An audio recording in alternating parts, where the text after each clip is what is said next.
revoir le bouquin, donc la veille ou l'avant-veille, je le refeuillette, tu vois, histoire de me le remettre. Ben là, j'ai commencé à le feuilleter, mais j'ai pas pu, je l'ai relu.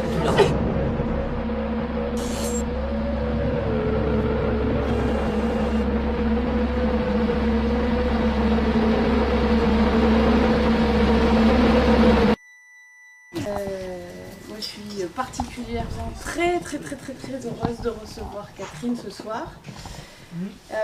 Beaucoup d'entre vous le savent, la lecture de ce bouquin a été un véritable choc pour moi, puisque j'ai quand même failli vendre la librairie après l'avoir fini. Donc, voilà, c'est quand même pas rien.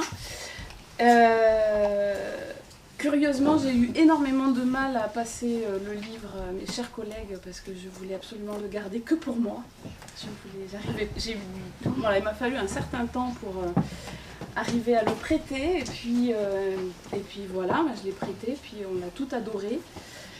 Pour des raisons différentes aussi, c'est ça qui est très chouette avec ce livre. Et on ne racontera pas que le bateau coule à la fin, on le dit pas. On n'a pas besoin de courir jusqu'en Alaska.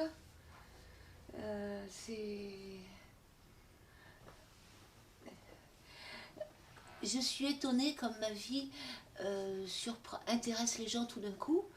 Et je ne comprends pas, je me suffit d'y aller. Mais je veux dire, les vies chez soi, enfin, en France, il y a autant de... Toute vie est un livre et il suffit de trouver les mots. Et toute vie peut avoir cette richesse, et toute vie peut avoir la passion, ou le feu, ou une puissance. Et tous les hivers, j'avais l'habitude d'aller travailler un peu mes écrits, mais c'était comme des petites pierres qu'on polit, là, les petits cailloux, là, Puis je m'étais habituée comme ça. Et un jour à la montagne, mon éleveur me prévient que je vais avoir la visite d'une écrivain qui fait un livre sur la prédation. On est devenus très amis. Et elle m'a demandé de lui donner quelques pages d'écriture que je lui ai envoyées, qu'elle a présentées à Olivier Cohen des éditions de l'Olivier. Et rapidement, il m'a donné un contrat. Et bon, ben, j'ai pu venir à bout du premier d'un de mes romans et me consacrer qu'à ça pendant quelques mois. Et ça a été... Catherine, qui es-tu? Je me considère comme une ouvrière, quoi, une femme qui... j'ai toujours voulu être ouvrière dans le monde du travail, parce que j'aimais ça. Je voulais, comme je dis toujours, le monde physique, le monde sensible, le monde...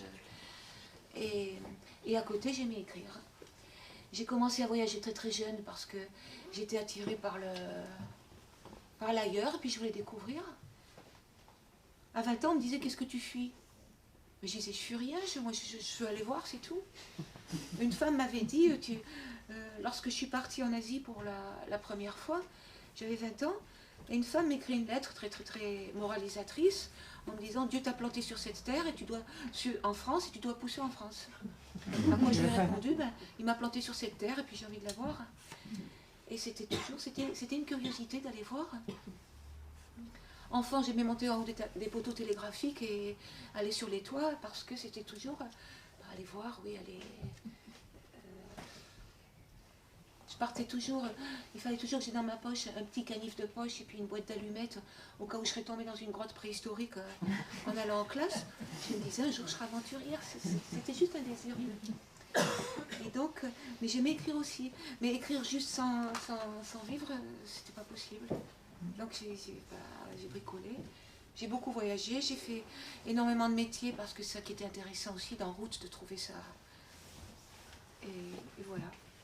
Ce que tu me disais, c'était cette importance de rencontrer les gens. Tout à l'heure, tu m'as dit un truc que je trouvais très chouette, c'est on peut voyager comme ça, en passant, comme une goutte d'eau voyage sur une toile cirée. C'est-à-dire, voilà, elle roule et il ne se passe rien. Et toi, ce que tu as toujours cherché à faire, c'est à rentrer dans le tissu. Oui, c'est ça. Et c'est très douloureux parce que je suis d'abord partie en Asie, je pensais que j'allais trouver la vérité, comme en Inde, comme on pense souvent. Puis j'ai surtout vu beaucoup de misère, j'ai surtout vu que j'étais une blanche qui avait la chance d'être là-bas, je me sentais extrêmement culpabilisée. Et je me dis, elle est où la vérité là-dedans, la grande vérité que je devais trouver là, je ne la trouvais pas. Et oui, ce sentiment que j'étais comme une goutte d'eau là qui glissait sur, oui, sur une toile cirée ou sur une toile huilée, puis que, pas moyen de...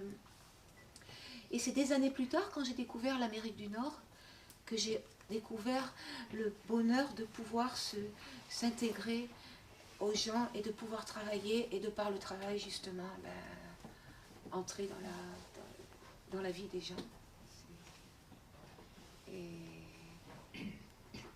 Et l'aventure était plus réelle. Oui, elle était...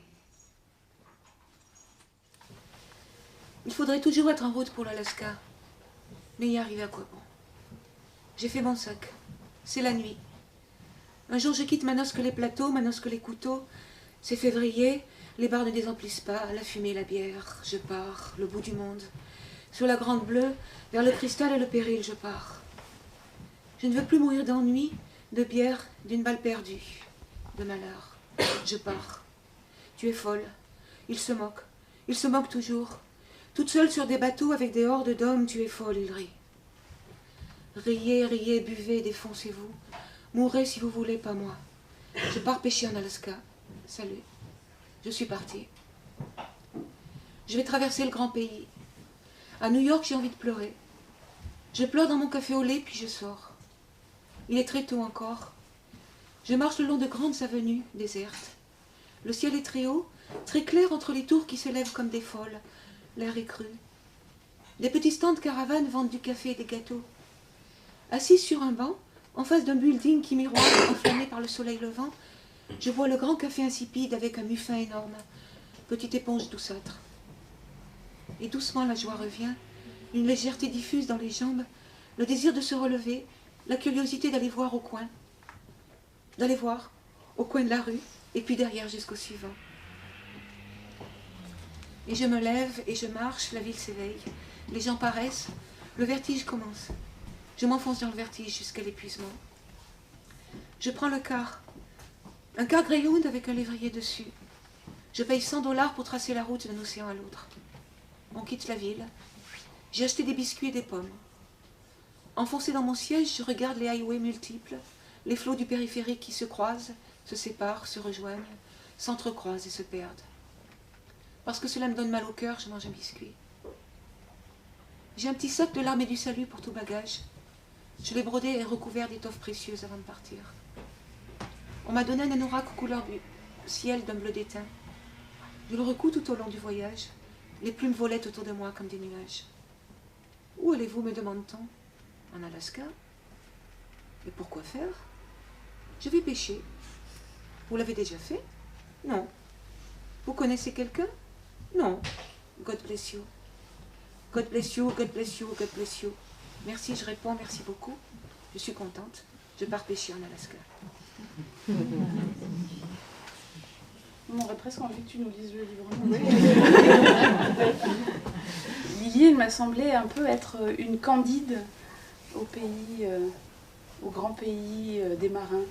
Elle a ce regard très...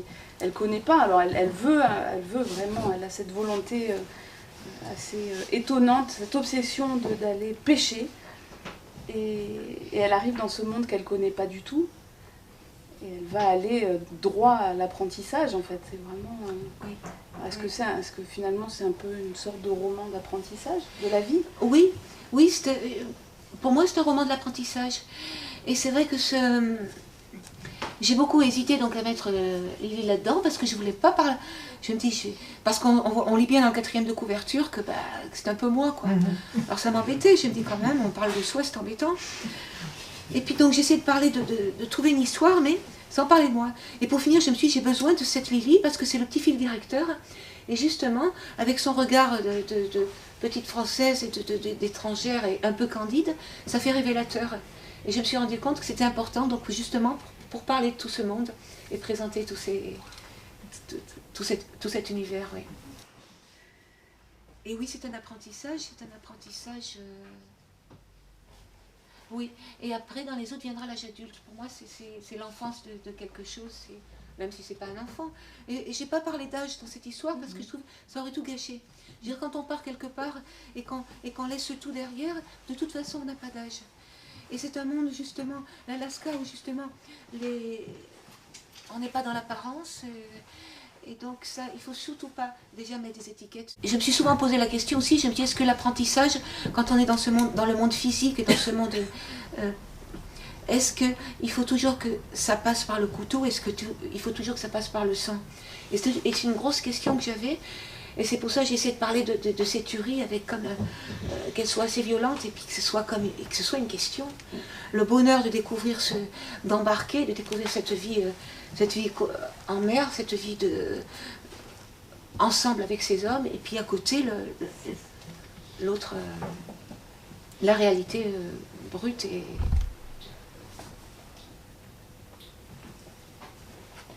de la pêche.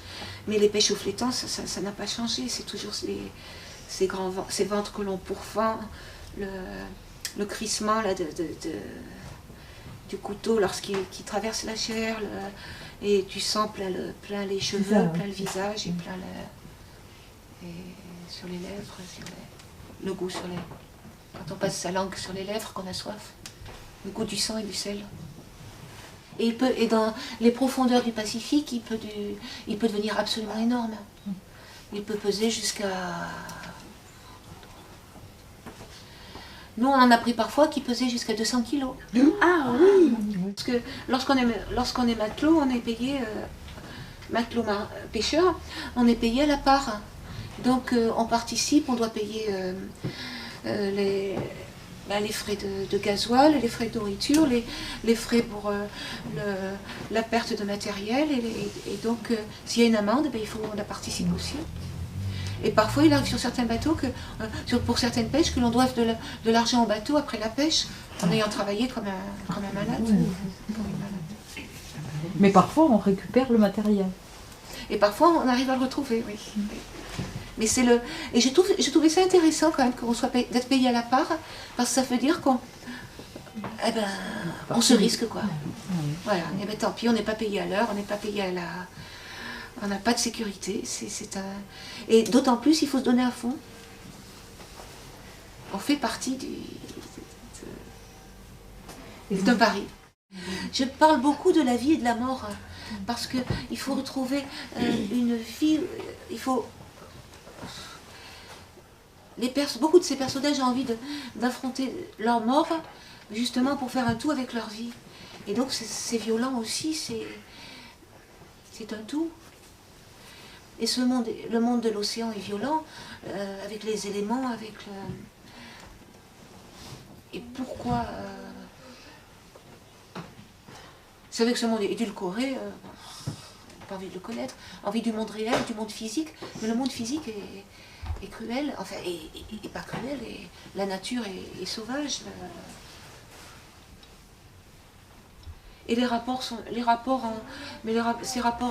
des hommes ne sont pas vraiment violents, hein, ils sont même assez... Ils sont un peu brutaux de temps en temps, mais là, ils sont sympathiques quand même. C'est la nature, la nature et les rapports qu'on a avec cette nature qui sont extrêmement violents et sanglants. Mais je n'ai pas voulu faire passer le message. Hein. C'était une question aussi que j'ai eue. Je ne sais pas beaucoup, je ne sais pas forcément. Il y a un passage là qui est parfait pour illustrer ce propos. Peut-être aussi que je voulais aller me battre pour quelque chose de puissant et beau.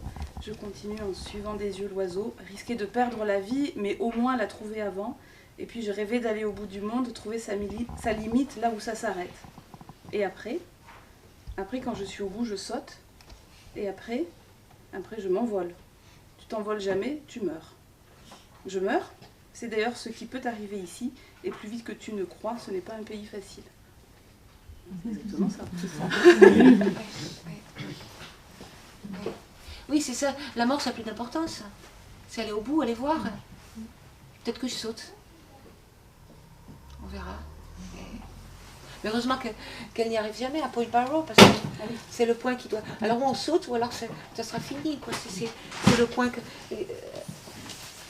Le but qui doit avancer... Enfin, le point qui doit avancer au fur et à mesure qu'on avance, qui vous Ou alors on saute et donc voilà, c'est fini.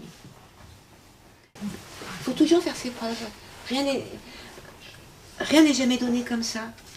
Et c'est sûr que c'est un travail qui est tellement dur. L'urgence, il y a tellement d'urgence dans ce travail, on ne peut pas y aller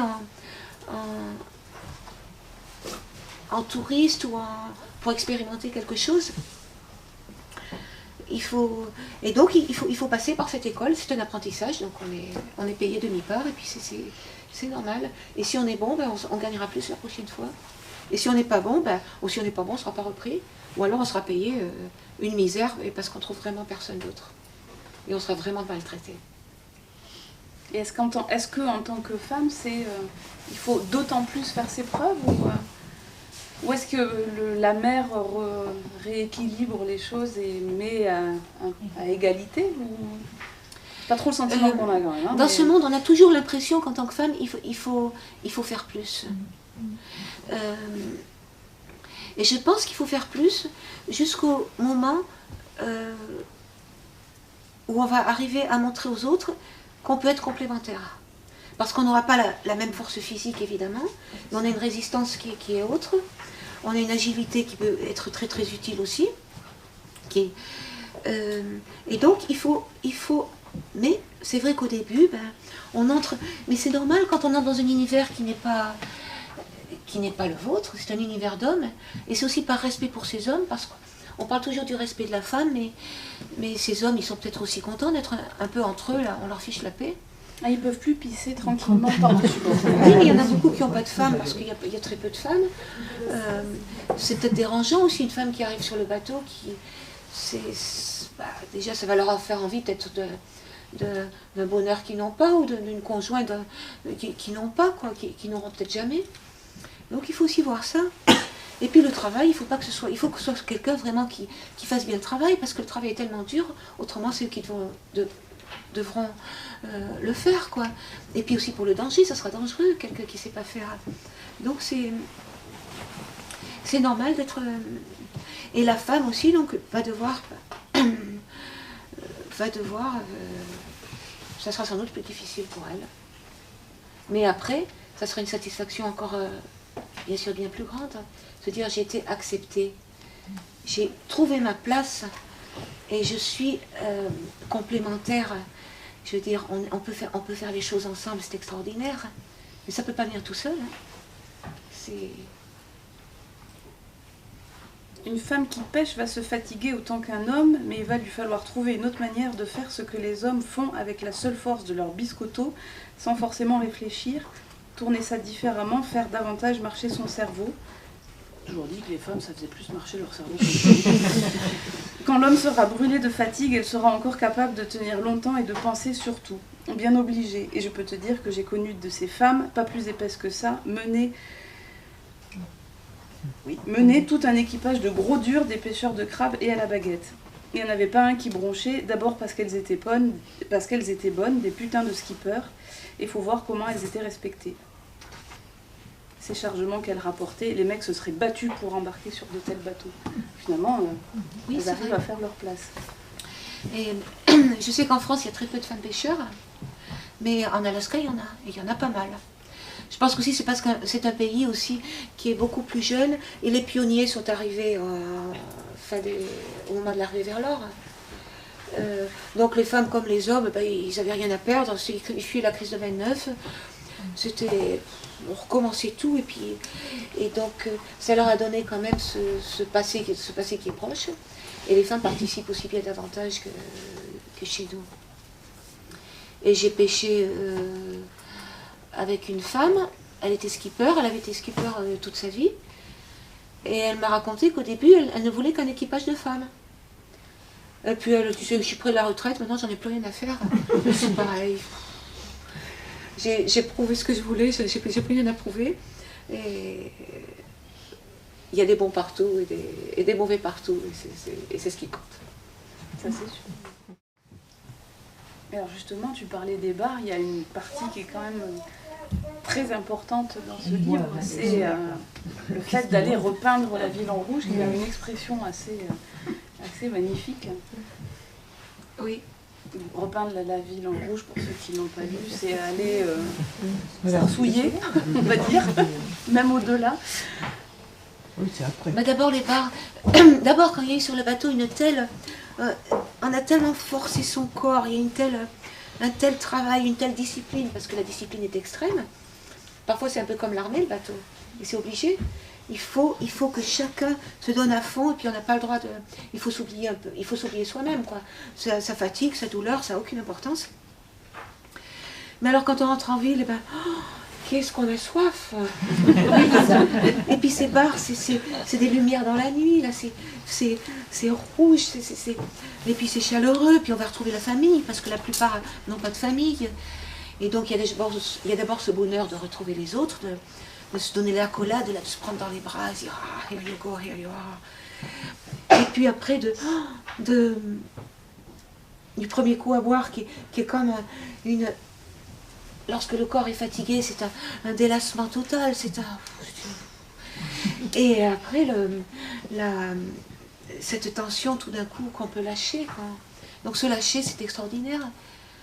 Et c'est comme ça pendant quelques jours, et puis après, ça devient terrible après, parce que justement, il n'y a plus ce bateau qui vous tient, et donc tout d'un coup, on est dans le vide. On est dans... Il n'y a plus rien qui... Et donc on va boire, mais c'est plus pareil, et puis, ou les gens vont se droguer, ou prennent du crack, ou peu importe. Parce qu'il faut... C'est le corps qui demande à... Alors est-ce qu'il demande de l'exercice, est-ce qu'il demande... Certains diraient que c'est les endomorphines qui réclament, peu importe, mais il a besoin de brûler. Donc il va brûler d'une autre manière, et puis Alors après les gens demandent qu'à retourner pêcher, pour échapper à ça, et ils retombent dans cette espèce de rythme infernal, mais en même temps qu'ils aiment, parce que, comme il dit dans le film Tempête de Collardo, j'ai ça dans le sang. Et la mer quand même, et ce rythme de l'océan, on ne peut pas dire, c'est quand même quelque chose qui vous... Pour ceux qui aiment, ça vous appelle, et on a envie de requitter terre pour se retrouver dans ce grand souffle, et puis repartir, se battre, d'abord contre soi-même, contre sa fatigue, et puis être à la rencontre des éléments, là, puis le bruit, là, le son là, de la vague, toujours qui vous... Au bout de quelques jours, ça vous nettoie tout, ça vous vide. Alors peut-être le travail autant, cet épuisement du corps, mais c'est un tout. Puis c'est vrai, ça devient une drogue. Alors il y a les drogues à terre, et puis il y a la drogue de repartir pêcher. Alors je sais que quelqu'un avait critiqué le livre et avait dit cette femme a un problème. Alors j'ai dit mais bien sûr cette femme a un problème, puis ils ont tous un problème. Ils sont tous dans l'addiction, une addiction totale entre l'un et l'autre. Mais bon, et puis j'ai pas dit que c'était bien, mais c'est juste, c'est comme ça. Et puis je trouvais que c'était bien de trouver qu'il y ait du long, qu'il y ait du bref, qu'il y ait du que ça fasse comme une musique. De temps en temps ça claque, et puis tout d'un coup, un peu changer, puis... mais je peux pas vraiment expliquer. Mais par contre, ce que je peux dire, bon, j'ai déjà dit à d'autres personnes, mais il m'est arrivé certains matins de me réveiller, très tôt, à 5 h du matin, j'ai dit, oh, j'ai trouvé une pêche de scène au flétan, là, fantastique, là j'ai les mots. Alors, je l'écrivais, c'était extrêmement lyrique, les spasmes des flétans jonchés sous la lune. Et puis après, je m'enregistrais, j'ai dit, c'est magnifique. J'allais déjeuner, j'allais prendre mes petits ricorés, puis fumer des cigarettes, et après je m'écoutais, je me disais, je crois que ça va pas très bien. Et un peu plus tard, j'étais tombée dans le lyrisme absolument total, mais dans la musique, quoi. Et que c'était... Alors après, je ne savais pas que faire de ces textes, je les reprenais plus tard, et j'ai dit, bon, on va beaucoup couper.